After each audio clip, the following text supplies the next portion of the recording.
疯子其实跟正常人一样，也会有爱，有恨。我与天心又接受了一个全新的挑战。这次的案例是个医学界的专业人士，不知道什么原因，因为盗取医院的尸体而被送到了精神病院。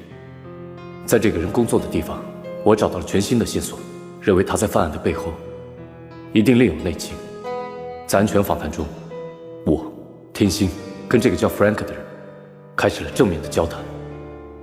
而这次被别人看成疯子的男人，却对我们提出了一个很深奥的问题。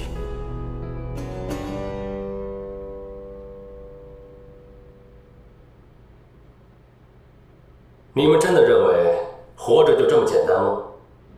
不过也怪不了你们，你们都只是普通人，又怎么会明白活着的意义呢？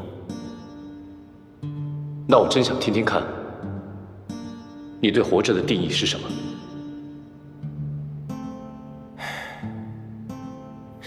现在的人，大部分都是用冰冷的、毫无感情的角度去看待事物。有很多人仍然以是否还在呼吸去判断一个人是活着还是死了。可是你们知道吗？在波兰有一所大学，他们的分子生物研究所认为我们现在花费很多的时间去研究什么是生命，却很少去思考究竟怎么样才算是活着。这个研究所的科学家认为，那些天生没有生殖能力的工蚁根本就不算是在活着，反而一些能够自我复制的病毒、细菌，甚至是寄生性的 DNA， 能通过不同的方式去繁衍自己的后代，他们反而更加接近活着的条件。听到这里，你们明白了吗？你的意思是说，即使人类灭亡了，只要还有 DNA 留着，我们就可以继续繁衍，继续复制。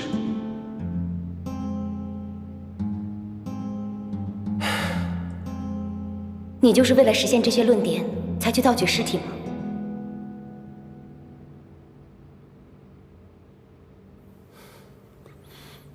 我是在做一个实验。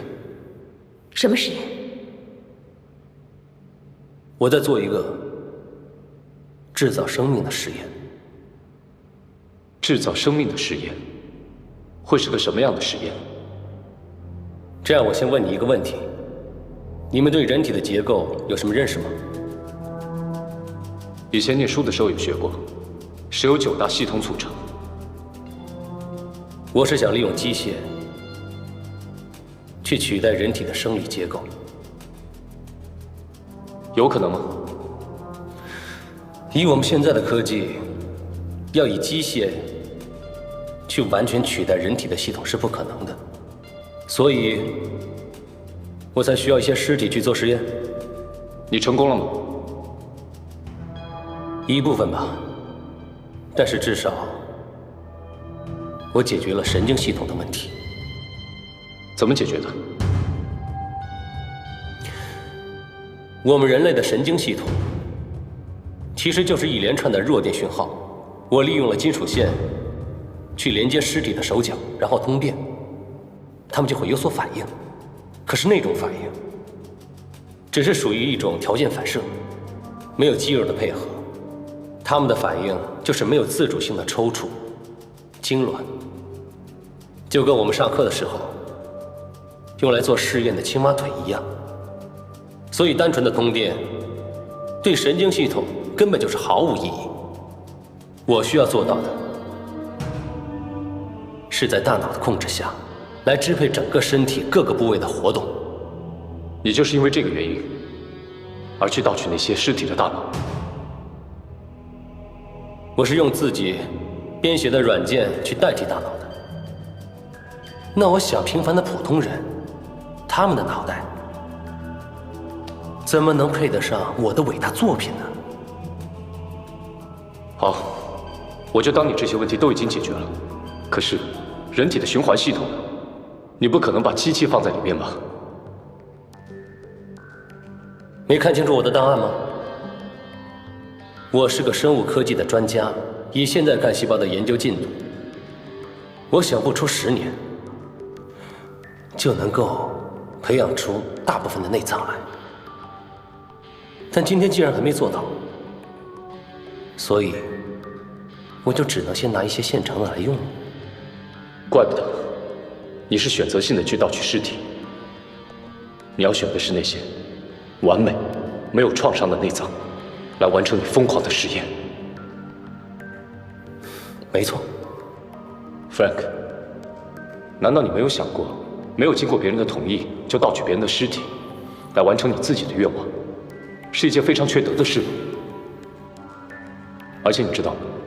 你已经犯了法，你现在只有2个选择，一就是接受我们的治疗，2就是接受法律的制裁。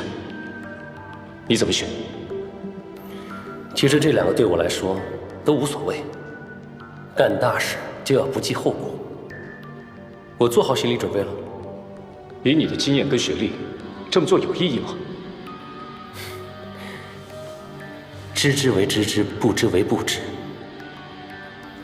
你认为这么做不值得，是因为你不明白，我现在做的是一个前人没有做过的壮举，我在踏足的是一个前无古人的领域。你们可以说我是神经病，也可以抓我去坐牢，这些对我来说都不要紧，我无所谓，反正我在做的，你们没有一个人明白。慢着，你说你拿取了别人的尸体，去研究一个制造生命的实验，神经系统、呼吸系统，甚至是血液循环系统，我就当你把所有问题都已经解决了。可是如果不用人类的大脑去控制，你最多也只会制造出一个只有4肢、有头部的恐怖机器人出来，那又怎么算得上制造生命了呢？加上你刚才所说的，要具有繁衍后代的能力才可被称为活着，所以你之前说的那些理论呢，现在完全可以证明你在说谎。让我来补充一下好吗？其实你想要做的，只是一个容器吧，对吗？就像科学怪人里的 Frankenstein， 你利用你自己的科学知识，去制造一个可以延续生命的容器出来。在你死了之后，我想你会把自己的大脑放进去。可是我不明白的是，为什么你要盗取的都是女人的尸体？难道你想变成一个女人吗？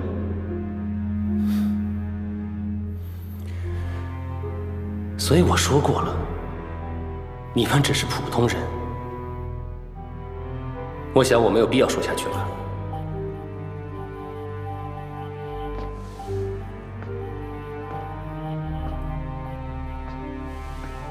我想问你们一个问题：你们是情侣吗？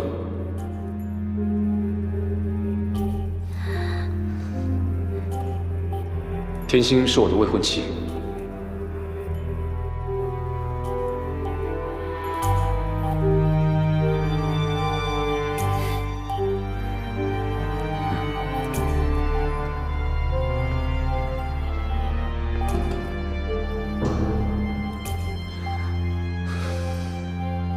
高凯，你知道他在说什么吗？